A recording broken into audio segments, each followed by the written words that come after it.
Olá pessoal, bom dia para vocês, são 7 horas em ponto, nós estamos começando a edição desse dia 3 de fevereiro de 2026 do nosso Desperta e eu estou de volta aqui depois de uma semana de molho, fui fazer uma cirurgia dos olhos porque estava com um problema aqui na pálpebra e enfim, essa cirurgia é uma cirurgia de uma recuperação melindrosa, não é chata, não é dolorida, não é nada, mas a recuperação é melindrosa e a consequência é uma conjuntivite química, né, que está me atrapalhando aqui enxergar. Então já peço desculpa para vocês aqui, se eu errar alguma coisa hoje, vocês deem um desconto para mim, tá bom? Porque tá tudo nublado aqui na minha frente.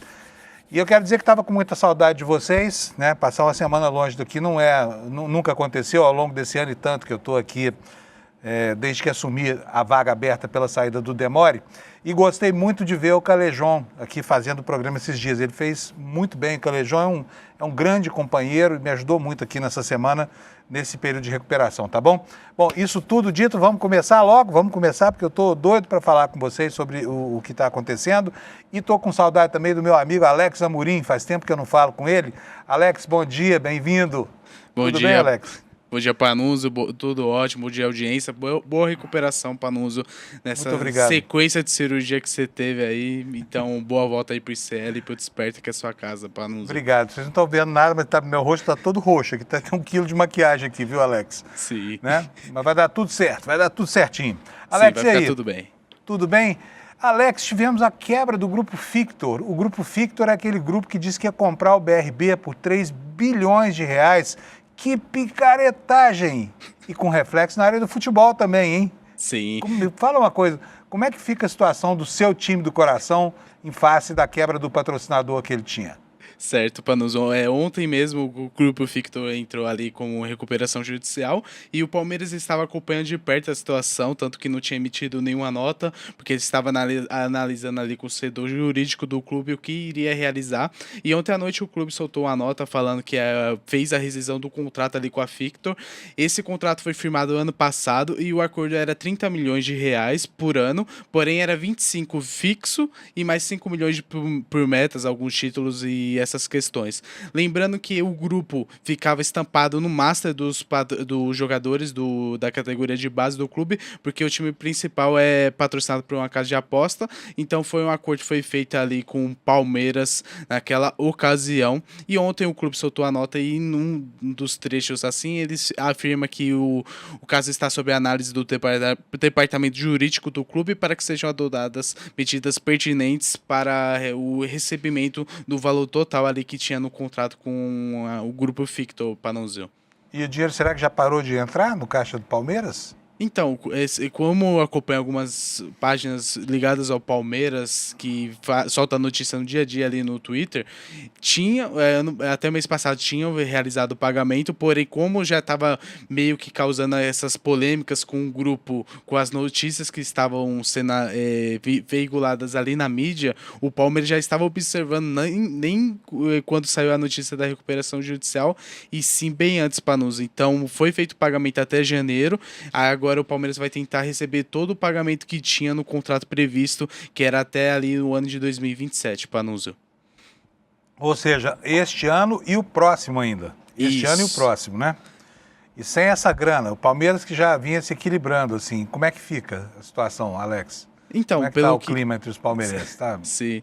Lembrando que já tem uns 2 patrocinadores que estão de olho, porque o estampa é importante ali na camisa. Eles ficam atrás ali da camisa master ali do Palmeiras, e na categoria de base eles estampavam ali o patrocinador master, que é ali em cima da barriga ali dos jogadores. Então, pro Palmeiras é ruim que perde um montante significante, que é 25 milhões de reais fixos. Porém, como o Palmeiras está, querendo ou não, está ali em alta no futebol brasileiro, eu creio que vai preencher logo com novos patrocinadores. Tomara que não seja algo polêmico como esse grupo, né, Panuso? Pois é. E eu fico me perguntando, assim, tem muita gente falando assim, mas tudo bem, Grupo Fictor, né? Ficou tão famosinho agora nessa negociação do Banco Master, mas o que o Grupo Fictor faz, na verdade, né? Sim. Você não compra uma balinha escrito Fictor, não compra uma caixa de fósforo, não compra um carro, não tem essa máscara, né? É um grupo que faz intermediação financeira, um grupo de investidores, né? Sim. Agora, essa história ainda vai dar muito pano para a manga, porque essa era a empresa que, segundo o Daniel Vorcari, iria comprar o seu banco, que todo mundo sabia que estava em situação pré-falimentar. Todo mundo sabia e não avisaram ninguém, hein? Não avisaram ninguém, né? Bom, tomara que o Palmeiras tenha sorte de superar essa situação aí, né? E vença esse período aí, que vai ser um período de renegociação. E sobre futebol mesmo, nós temos alguma informação hoje, Alex? Então, Panuso, hoje é um dia, como ontem foi segunda-feira, terça-feira é um dia mais calminho, porém amanhã vai ter alguns jogos do Campeonato Brasileiro que a gente consegue fazer aquela previsão dos resultados que vai acontecer na rodada, Panuso. Por hoje é apenas isso. Boa volta e boa recuperação. Muito obrigado. Vamos tocando o barquinho aqui. Pessoal, vamos para a meteorologia, depois eu vou dar para vocês as manchetes aqui no site do ICL. Vocês podem ver aí, olha, o Alex vai botar o gráfico, o mapa do Brasil. O Brasil hoje praticamente chove em todo o centro do Brasil, né, do norte para o sul, só não vai chover mesmo no litoral do Nordeste, no interior do Nordeste, no semiárido.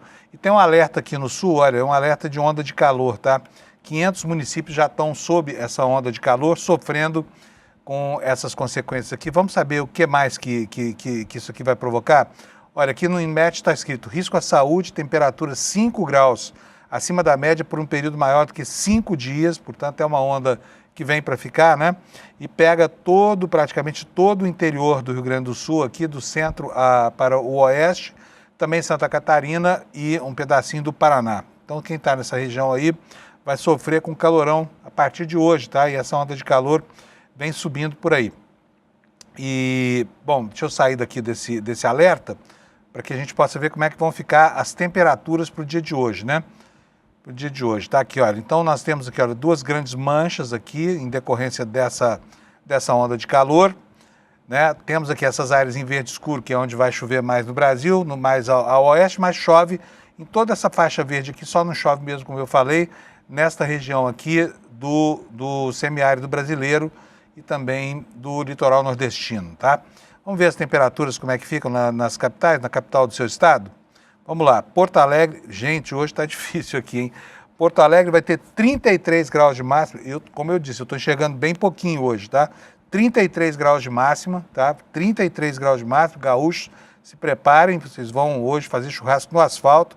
Em Florianópolis, a temperatura será de 28 graus Celsius. Em Curitiba, ela chega a 24 graus. Depois vamos ver aqui em São Paulo.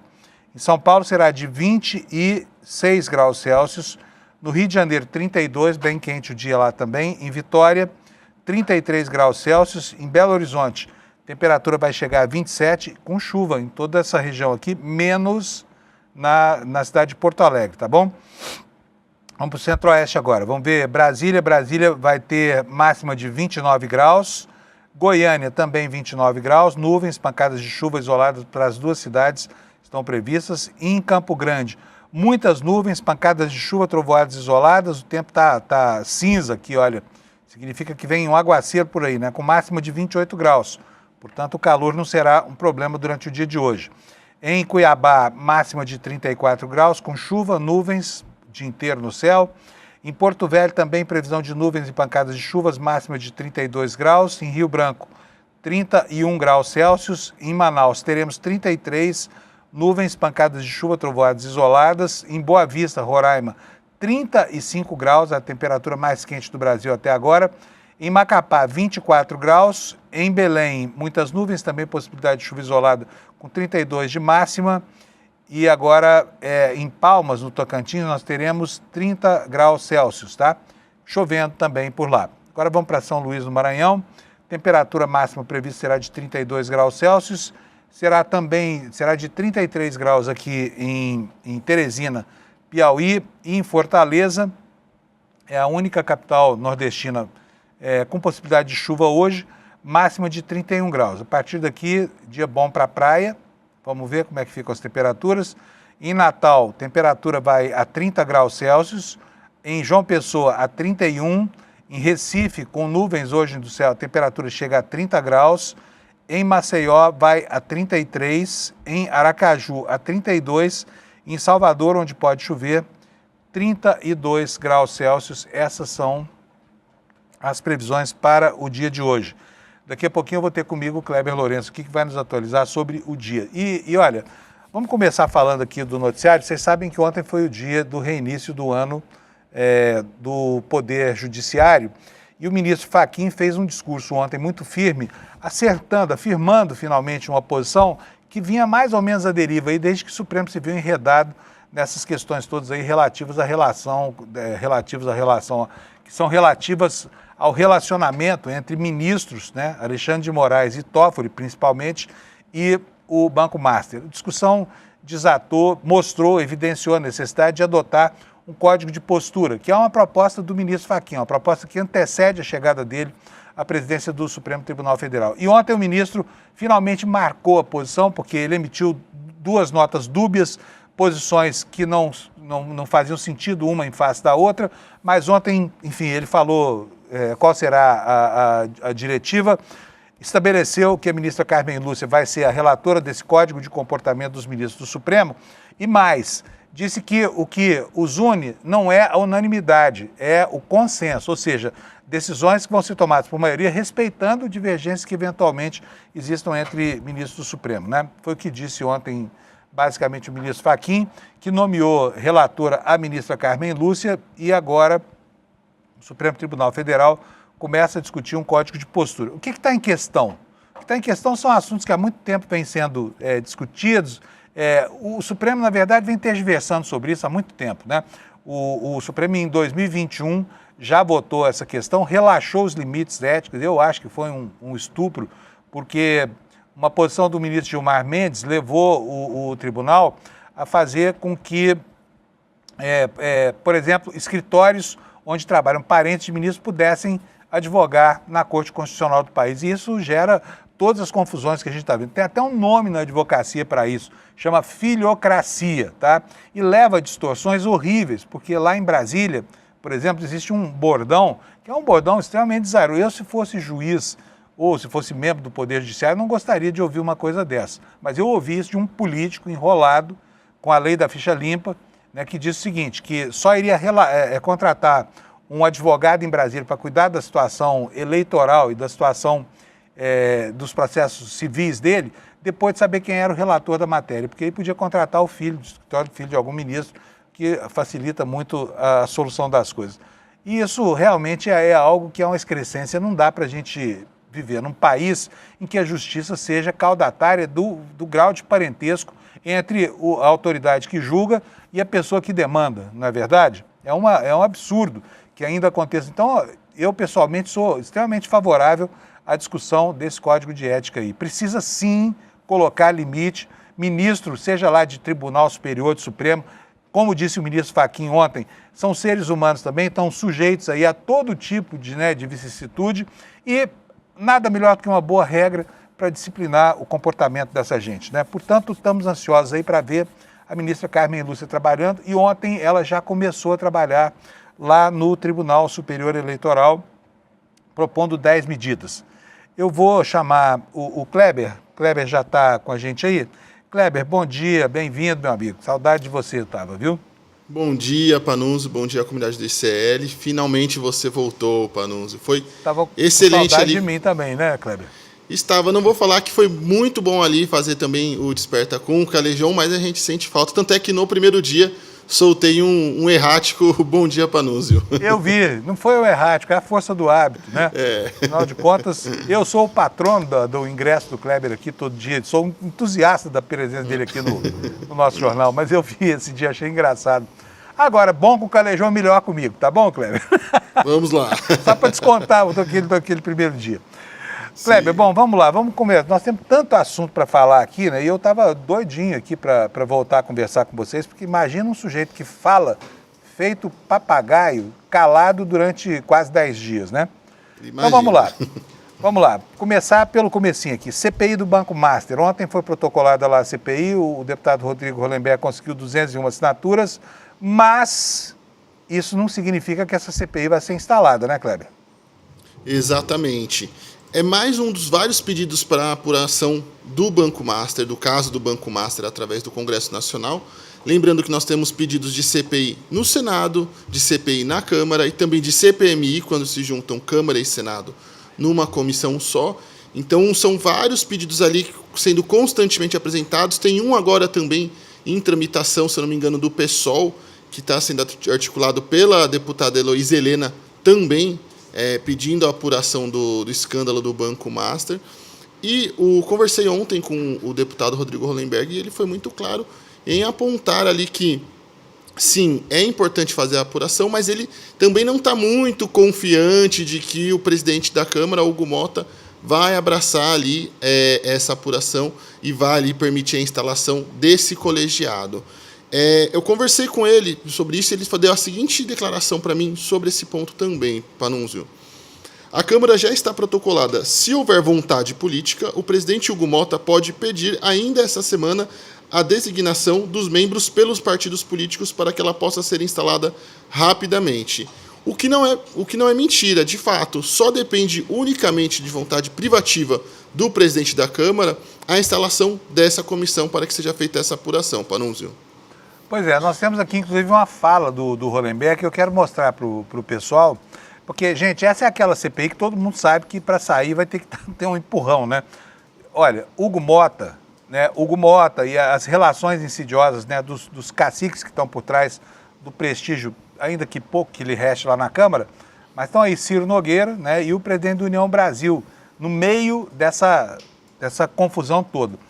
Vamos ver o que o Hollenberg falou sobre a possibilidade, a plausibilidade, né, de instalação dessa CPI. Roda para nós, por favor, Alex.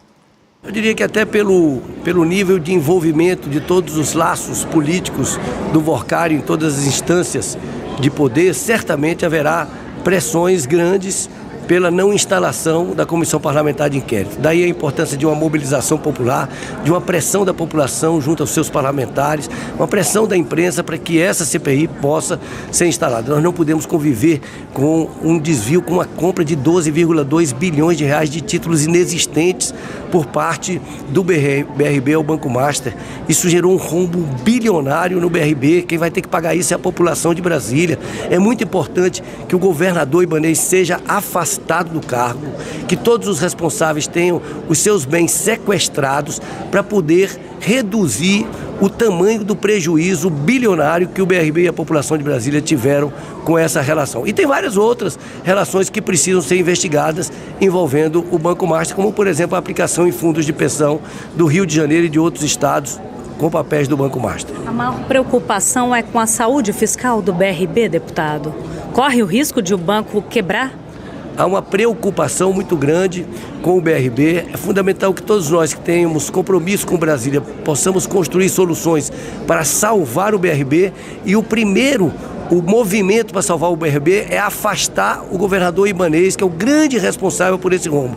Ele não tem a menor condição política, nem jurídica, nem moral de conduzir qualquer tipo de socorro ao BRB.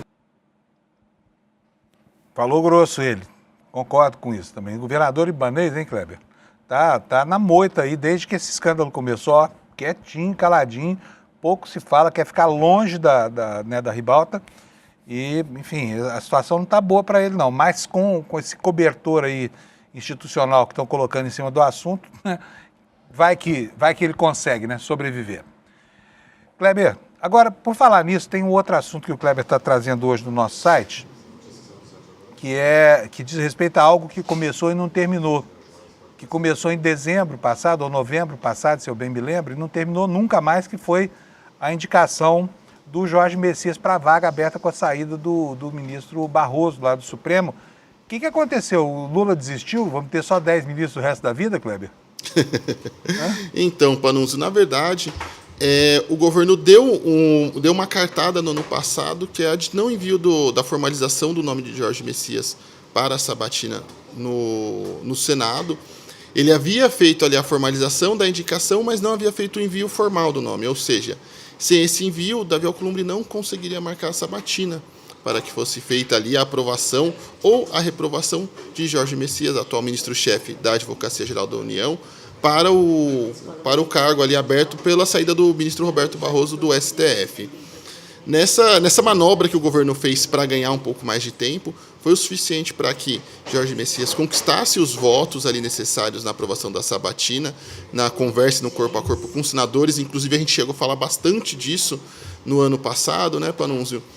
E agora, a preocupação principal do governo nesse segundo momento é conseguir fazer a sabatina em um clima mais ameno, ou seja, de nada adianta eles terem os votos, eles fazerem o envio formal do nome para o Senado, ter a aprovação, e aí sair aquela aprovação com gosto amargo para o Davi Alcolumbre como uma grande derrota, como se ele tivesse perdido ali e o governo tivesse vencido de forma acachapante o presidente do Senado. Então, agora, o que aguarda para que esse nome finalmente seja levado ao Senado, Panunzio, é que Lula e Davi Alcolumbre tenham uma reunião que deve acontecer nas próximas semanas. O líder do governo no Congresso, Randolfo Rodrigues, disse que provavelmente isso deve ficar para depois do Carnaval.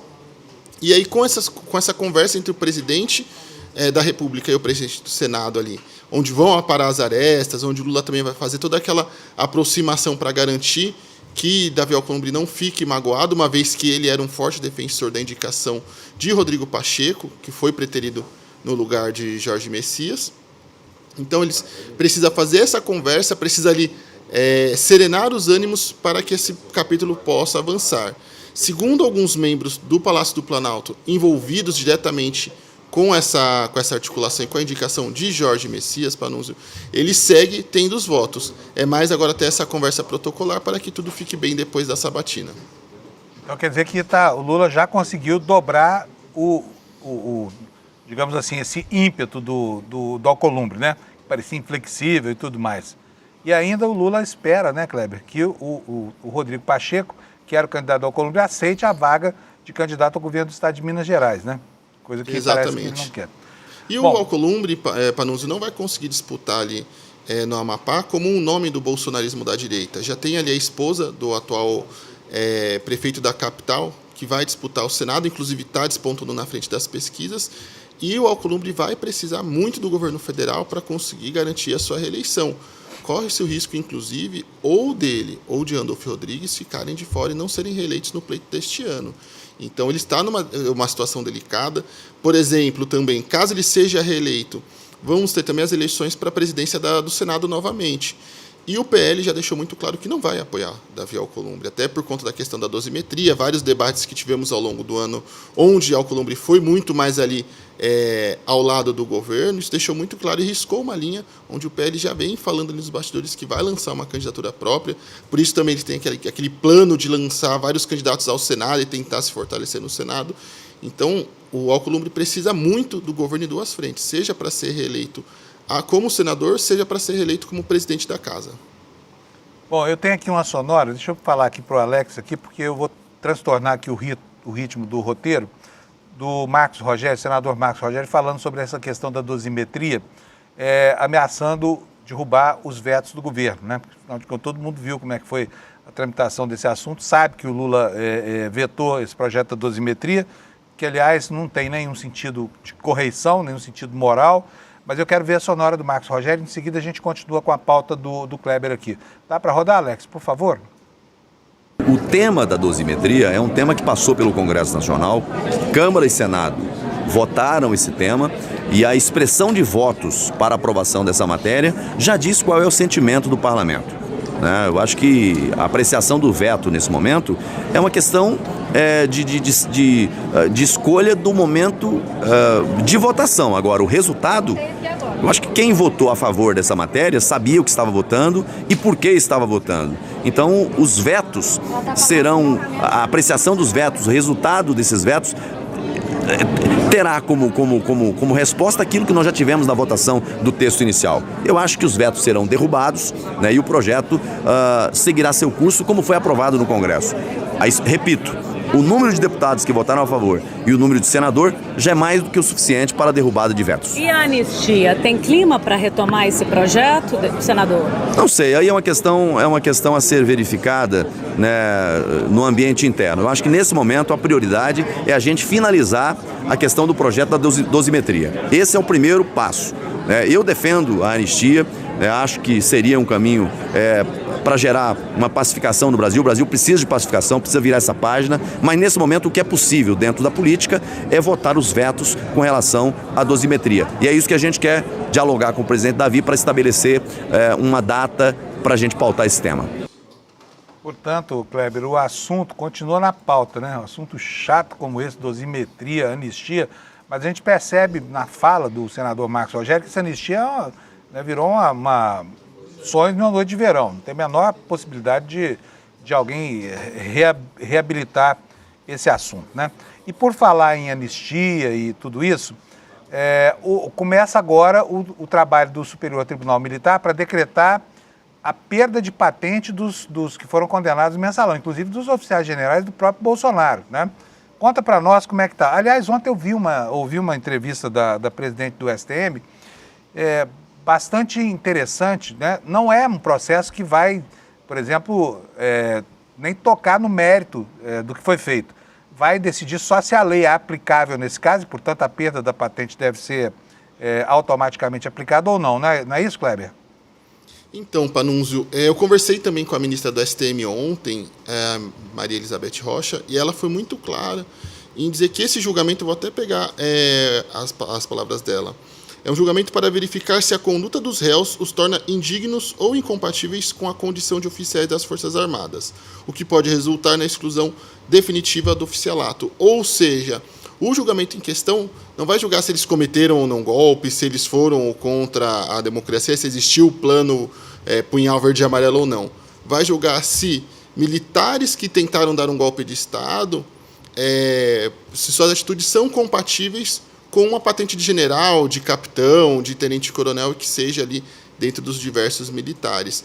Eu acho que a resposta dessa pergunta já é muito clara, né?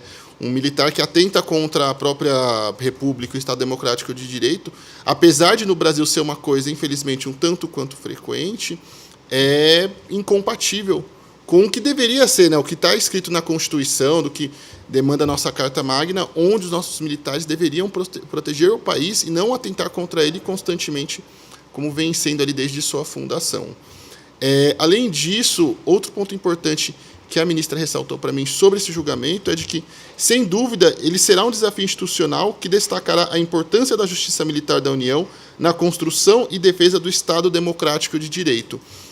A ministra Elizabeth Rocha, Panunzio, ela vem tendo uma preocupação muito grande de fazer um processo o mais transparente possível, o mais aberto possível, para que não gere dúvidas ou questionamentos, principalmente daqueles que estão sendo julgados, assim como seus apoiadores e suas defesas, como levantar questionamentos de suspeição, colocar em dúvida a credibilidade do processo.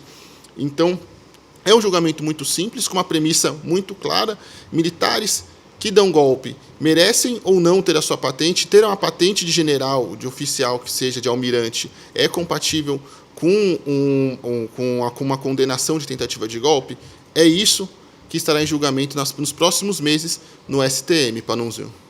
Pois é, e no ano passado, em agosto do ano passado, o TCU tomou lá uma medida que vai impactar no que vai acontecer com esses militares agora. Só para lembrar, existia uma figura, né, chamada morte ficta, uma instituição que dava ao militar desonrado com a perda da patente o direito, não ao militar, mas à família do militar, o direito ao soldo dele, né? E agora, ontem, o Kleber estava ouvindo essa história de morte ficta para cá, morte ficta para lá.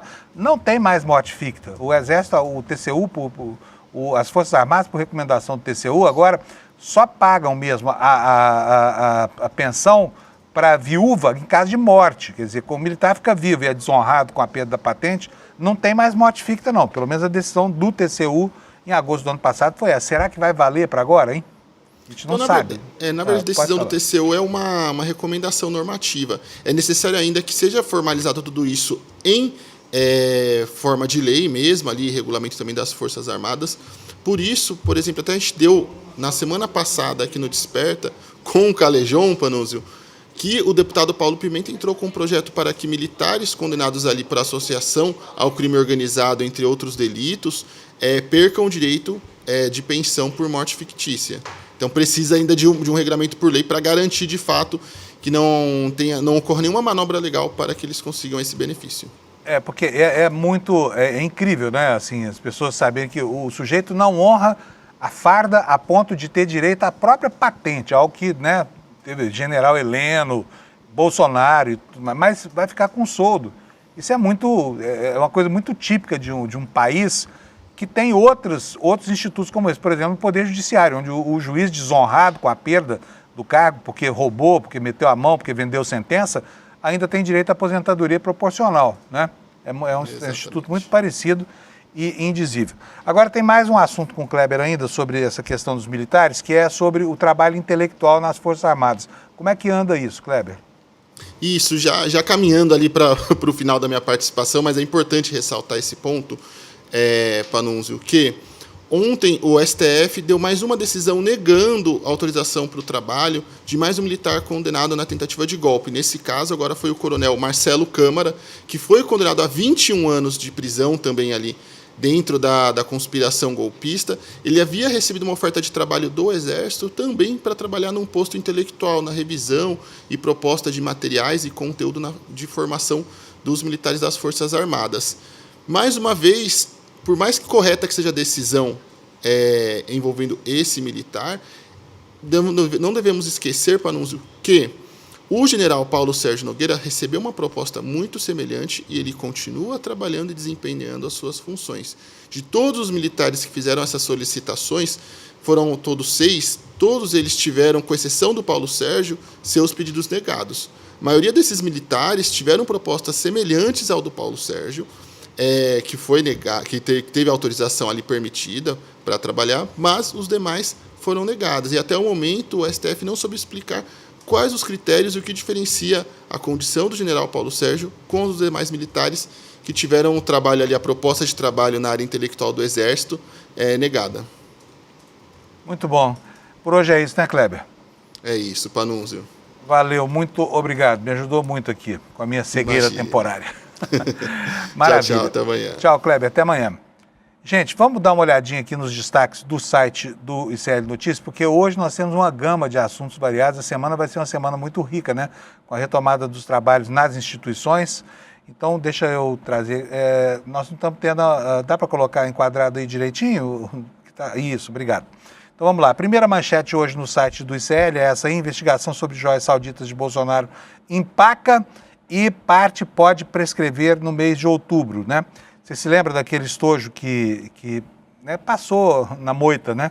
Foi devolvido ao Bolsonaro, o Bolsonaro tentou vender as joias do exterior, botou a turma dele para tentar desfazer as bobagens que tinha feito, se apropriando, roubando mesmo as joias da coroa, né?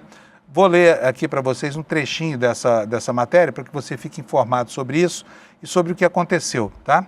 Então tá aqui, olha, as joias, a imagem das joias para você se lembrar. Se lembra dessa coisa aqui, bonito, né? Bolsonaro, nesse caso aí, o que reluz é ouro, mas não lhe pertence, tá bom? Matéria da Luísa Martins, da Folha Press, espelhada aqui no nosso site, que conta o seguinte: iniciadas em 2023, as investigações sobre as joias presenteadas pela Arábia Saudita ao ex-presidente Bolsonaro tramitam em um ritmo lento em todas as frentes de apuração, na frente criminal, na administrativa e também na fiscal, sendo que essa última anda já sob risco de prescrição. Um conjunto composto por 6 itens, que eram um relógio, caneta, anel, par de abotoaduras e um rosário, todos da marca suíça Chopard, caríssima, entrou no Brasil em 2021 sem ser declarado e também sem ser detectado pelas autoridades brasileiras. Na ocasião, um assessor do então ministro Bento Albuquerque, das Minas e Energia, foi flagrado no Aeroporto Internacional de Guarulhos com um outro kit de joias. Esse acabou apreendido pela Polícia Federal. E aí foi que nós ficamos sabendo, né, das bolsonarices, né? Das bolsonarices do Bolsonaro. O episódio gerou um procedimento interno no TCU, no Tribunal de Contas, uma apuração aduaneira e uma investigação penal pela qual o ex-presidente já foi indiciado junto ao Supremo Tribunal Federal. E desde que o Bolsonaro foi indiciado pela Polícia Federal em julho de 2024, não há nenhuma novidade. Parou. Não queremos saber de joias, tanto faz, deixa lá o Bolsonaro com as joias dele, tanta coisa para incomodá-lo, afinal de contas. Mas vamos lá, eu repeti aqui a informação para vocês, olha, desde que Bolsonaro foi indiciado em julho de 2024, não há novidades no processo, cujo futuro está nas mãos do procurador Paulo Gonet. Procurador, vamos botar para andar, por favor, né? Afinal de contas, ficou pendente de solução a indagação sobre se presente concedido a chefe de Estado do Brasil pertence ao chefe de Estado ou se pertence ao Estado, né? Vocês se lembram disso? Houve até uma discussão na época, visando a situação oposta, né? Quando o Brasil presenteia um chefe de Estado, quem dá o presente é o presidente da República, retiro do seu patrimônio. Então, por que essas joias presenteadas ao chefe de Estado brasileiro têm que ir para o patrimônio pessoal do chefe de Estado, né? De acordo com a Polícia Federal, elementos de provas apontam para uma associação criminosa voltada para a prática de desvio de presentes de alto valor e incorporação desses recursos ao patrimônio de Bolsonaro por meio de lavagem de dinheiro. Em relação ao processo fiscal, para que você saiba, a Receita Federal acendeu um alerta para o risco de prescrição já em outubro deste ano dos crimes de descaminho, que é a tradução para contrabando, e advocacia administrativa, caso o TCU não compartilhe com o órgão informações sobre as joias que ainda precisam ser peritas. Nem isso foi feito, nem a perícia das joias foi feita ainda. É brincadeira, né? Procurado pela Folha de São Paulo, o TCU afirma que o processo foi enviado para a área técnica, para o exame do referido ofício da Receita Federal e que não há decisão do tribunal sobre o tema, que nesse momento não há informações públicas. É ruim isso, hein, gente? Fala sério. Pelo amor de Deus, vou botar para andar. Qual o problema? Por que não querem apurar se o Bolsonaro estava roubando ou não essas joias? Por que as várias instâncias, administrativa, fiscal, a instância jurídica, por que não colocam para andar o assunto, né? Outros destaques aqui, e esse aqui é o assunto principal do dia, é a volta dos trabalhos dos tribunais, e ontem o ministro Fachin foi muito assertivo em relação ao que pretende da sua gestão em relação ao estabelecimento de normas, que não precisam ser unânimes, mas serão consensuais, para que os magistrados possam ter um código de conduta, né? Regras objetivas que digam o que pode e o que não pode ser feito. Filho de ministro pode, filho de ministro que é advogado, pode demandar na corte em que o pai tem lá um cargão, tipo essa ministro do Supremo. Mulher de ministro pode, né? Pode ou não pode? Vamos ver o que falou o ministro Fachin sobre o Código de Ética ontem, ao anunciar que iria ser essa sua prioridade e também ao anunciar que já tinha, inclusive, nomeado como relatora a ministra Carmen Lúcia. Roda para nós, Alex, por favor. No plano interno, destaca-se a promoção do debate institucional sobre integridade e transparência. Agradeço de público, como já fiz, diretamente a todos os integrantes desse tribunal, a eminente ministra Carmen Lúcia, por ter aceitado a relatoria da proposta de um Código de Ética, compromisso de minha gestão para o Supremo Tribunal Federal. Vamos caminhar juntos na construção do consenso no âmbito desse colegiado. Uma outra coisa que o ministro falou, porque a palavra colegialidade é uma palavra que está na moda, né? Toda vez que se tem em mente a situação dos problemas que afetam o Supremo Tribunal Federal, fala-se nessa palavra. O que é colegialidade? Colegialidade é a discussão no ambiente de consenso da turma. Mas ontem o ministro Fachin foi muito cuidadoso quando estabeleceu a diferença entre unanimidade e consenso. É o que a gente vai ver nessa fala de agora. A colaboração institucional engrandece a construção colegiada. Unidade não é unanimidade.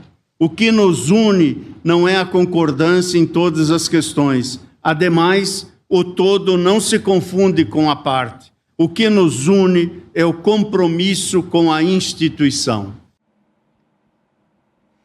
Pois é. E, enfim, então foi lá designada a ministra Carmen Lúcia. A ministra Carmen Lúcia já começou a trabalhar lá no Tribunal Superior Eleitoral. Ontem, na retomada dos trabalhos do TSE, ela baixou lá 10 medidas, né, que devem orientar as ações do tribunal. Sobre isso a gente vai falar depois com vocês, tá bom? Para que eu possa dar sequência aqui.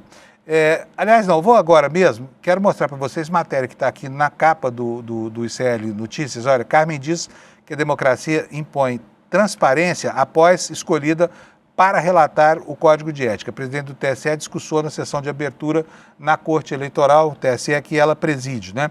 Matéria da Ana Pompeu da Folha Press, também uma vez mais espelhada aqui no ICL Notícias. A ministra Carmen Lúcia, presidente do TSE, afirmou nesta segunda-feira que a democracia impõe ética, transparência e eficiência. Mais cedo, durante a tarde, o presidente do STF, Edson Fachin, havia anunciado a colega como relatora da proposta de um código de conduta para os ministros da Corte. O que ela falou? Palavras dela. Não há democracia sem um judiciário independente e imparcial, mas a democracia também impõe ética, transparência e eficiência no atuar do poder sempre estritamente na legislação vigente. Foi o que ela disse durante o discurso de abertura do ano eleitoral lá na Corte Eleitoral que ela preside. A ministra Carmen Lúcia defendeu a transparência da conduta de autoridades e o compromisso com julgamentos independentes dos interesses das partes e disse ainda que a desconfiança dos órgãos e agentes estatais é um fator de instabilidade e que é preciso que desvios éticos sejam tratados com rigor. Sobre isso, ela falou o seguinte, entre aspas aqui, a desconfiança nos órgãos e nos agentes do poder estatal é um desassossego para a cidadania, um fator de instabilidade jurídica, social, política e econômica. Temos que ser rigorosos, intransigentes com qualquer tipo de desvio ético. É imprescindível que o comportamento de cada magistrado seja legítimo, confiável e transparente. O mistério é incompatível com a República, disse a ministra. Ela afirmou ainda que o que legitima a atuação do Poder Judiciário é justamente a confiança que a cidadania deposita ou naquilo que há de se esperar da magistratura. Em discurso na abertura do ano judiciário, em meio a um desgaste incrível, né, na imagem do Supremo, Fachin anunciou a ministra para a relatoria do Código de Conduta lá no Supremo Tribunal Federal. Medida que é defendida por ele, tem sido alvo de cobrança da sociedade civil nos últimos meses, no entanto, enfrenta a resistência dos próprios magistrados. E tem um assunto aqui que eu quero colocar para vocês que é mais delicado do que os demais. Olha, o ministro do Supremo ganha um salário que não é um grande salário em face, por exemplo, que ganha um advogado no auge da sua carreira, né? Ele vai ganhar 46 mil reais, se eu não me engano aqui, se não estiver completamente errado, mas são 46 mil reais brutos, que dá um salário de mais ou menos uns 35, 36 mil reais por mês. Isso não é um salarião, embora seja um ótimo salário para a maioria da população brasileira, né? Acontece que os ministros têm outras fontes de renda, eles podem atuar como educadores. Isso acaba abrindo brecha para um monte de serviços que a gente tem visto aí, que são verdadeiras distorções, né, na aplicação dessas restrições práticas. Aqui, por exemplo, né, fazer eventos internacionais à guisa de levar informação e conhecimento, que na verdade são eventos de lobby puro, eventos que acontecem para que pessoas que precisam ter acesso à justiça tenham acesso à justiça de uma forma não convencional e burlando os limites da legislação. Tudo que os ministros do Supremo não querem, e ministro nenhum quer, é que, por exemplo, seja limitado o acesso deles a palestras, porque eles ganham uma fortuna com isso, ganham mesmo, cobram caríssimo e eles podem dar aula, afinal de contas, palestra é aula, né? Então, esse é um dos pontos que vão pegar. O que será que a Corte vai fazer? Outro ponto muito importante é aquele discutido lá em 2021, né, em que, por um exercício da liderança aí do ministro Gilmar Mendes, o Supremo acabou permitindo que os juízes atuem em processos que são tocados por escritórios que têm seus parentes entre os associados ou entre os advogados, tá? Não era para ser assim, mas foi assim. E essas são duas questões muito importantes para serem definidas como marcos referenciais nessa busca por um comportamento ético, né?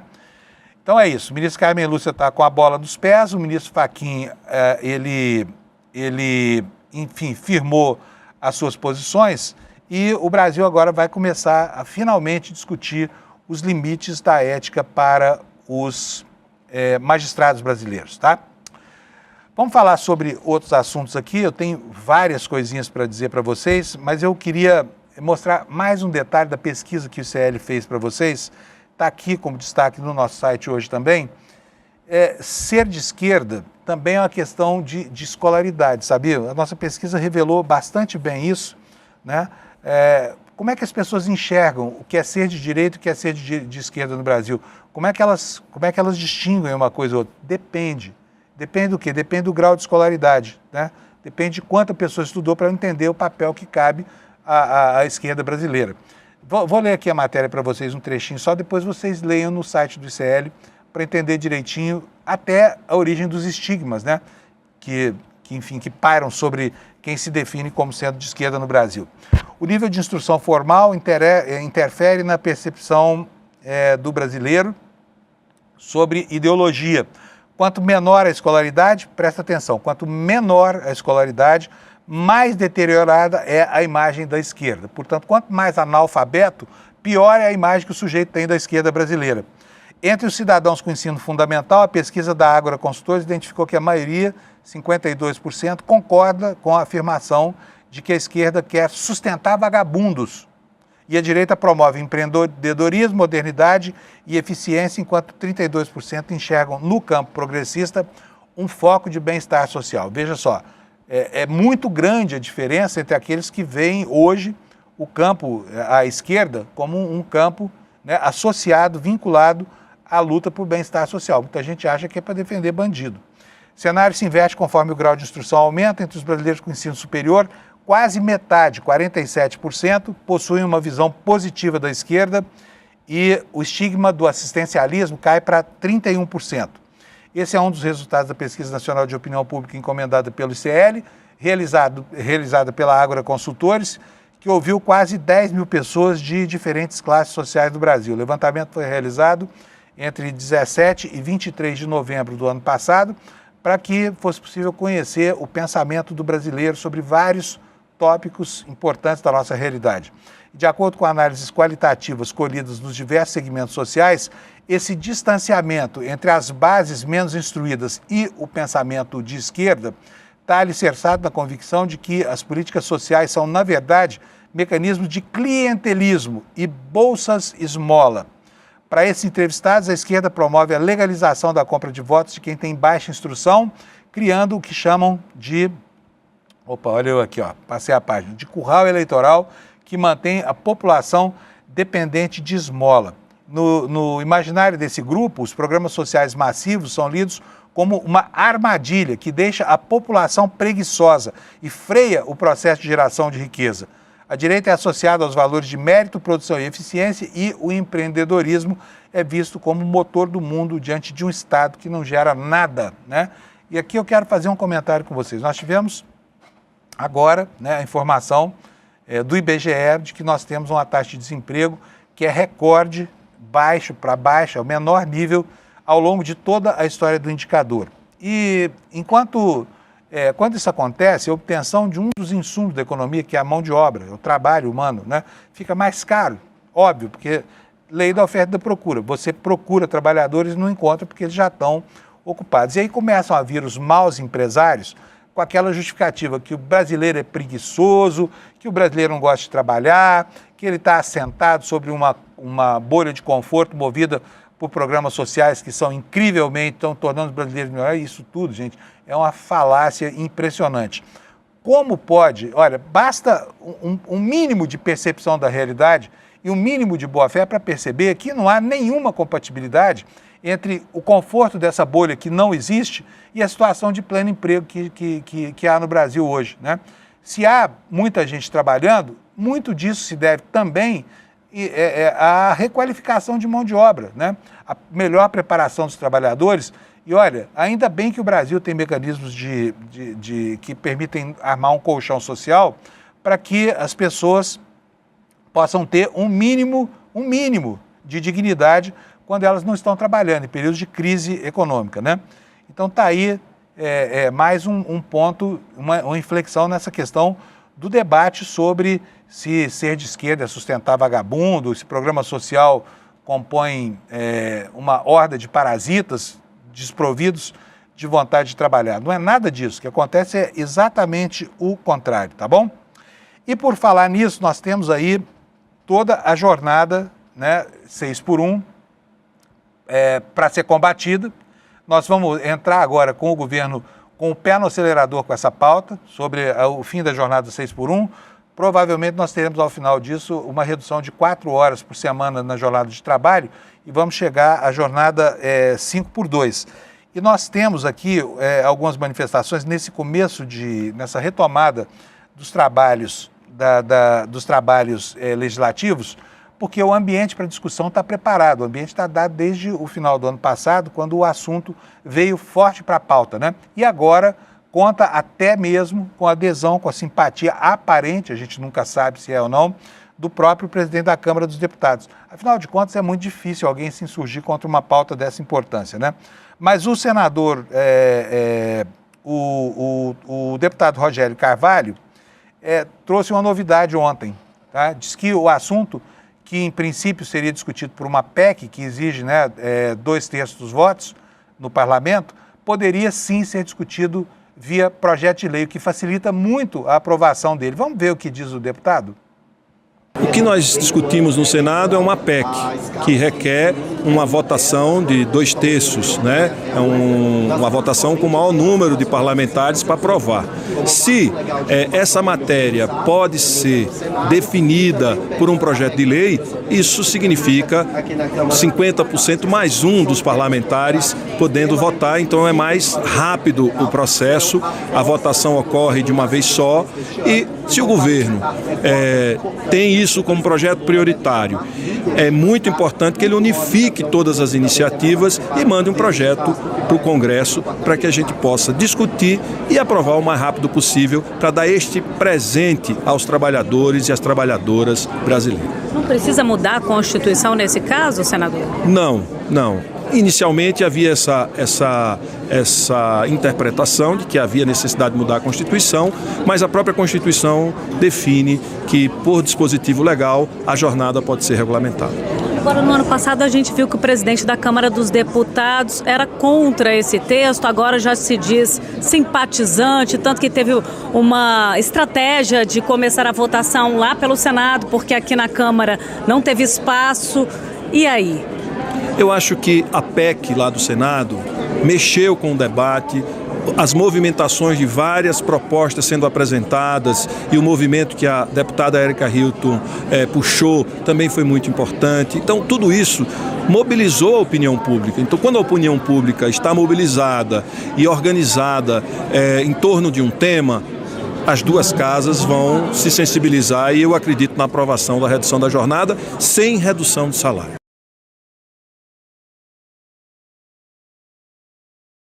O assunto ande, né? Antes de terminar o jornal, eu já estou aqui com poucos minutos aqui para vocês, eu quero falar sobre o Tony Garcia. Quem é Tony Garcia? Tony Garcia é aquele personagem que vem há muito tempo denunciando os malfeitos do juiz ladrão Sérgio Moro, né? Um juiz que foi, a gente estava falando de desonra lá no começo do programa, esse foi desonrado porque cumpriu as suas atribuições como um carrasco e, entre outras coisas, ele escravizava esse sujeito, Tony Garcia, transformando em delator a serviço de... Delator não, informal. Aliás, é uma posição tão abjeta que eu não consigo encontrar descrição aqui, porque as coisas que o Tony Garcia contou sobre a relação com a Gabriela Hart, com o próprio Moro, sobre as atribuições que ele tinha e sobre os muitos e muitos anos que ele passou como informante desse esquema do Moro, são de arrepiar o caneco. E eu queria mostrar para vocês aqui alguns trechos do depoimento dele, né? Falando quais eram as funções dele. Coloca o primeiro trecho para nós, por favor, Alex. Eu fui agente infiltrado do Ministério Público.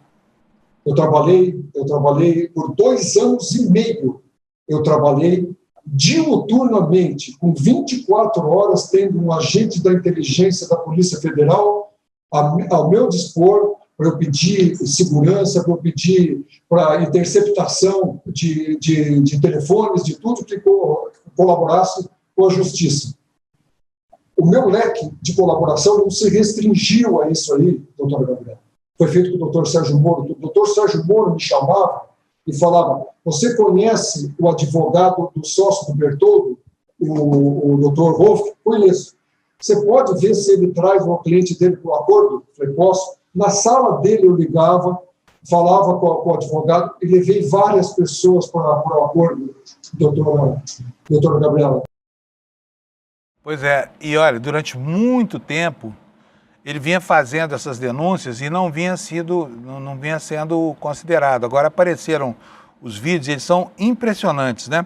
E, segundo ele, olha, ele começou a atuar como informante, ou sei lá, como alcaguete, não sei qual é a melhor palavra para definir a função que ele tinha, e atuou durante 13 anos trabalhando para essa gente, fazendo o serviço sujo lá do Sérgio Moro e do seu projeto golpista, desde então, né, de tirar do escrutínio eleitoral um candidato progressista que, obviamente, estava no foco dele há muito tempo. Vamos ver a segunda parte desse depoimento do Tony Garcia, quando ele fala como é que foram os 13 anos que passou dessa condição, né, com a espada de Damocles em cima da cabeça dele. Roda para nós, Alex, por favor.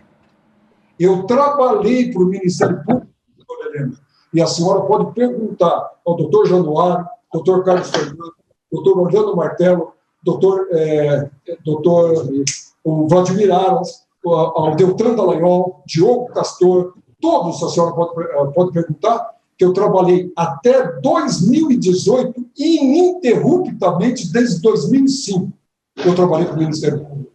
Eu levei, pelas minhas amizades e pelo meu relacionamento, eu levei ao Ministério Público, quando começou a Lava Jato, e antes dela, fatos que estavam ocorrendo no Brasil, que resultaram em várias condenações do que o PT sofreu, de várias coisas que eu recebia e passava as informações para o doutor Januário e o doutor Carlos Fernando, principalmente, né, do que eu recebia de uma pessoa que era muito amiga minha e tinha um poder enorme, que era o seu Eduardo Cunha, o deputado Eduardo Cunha.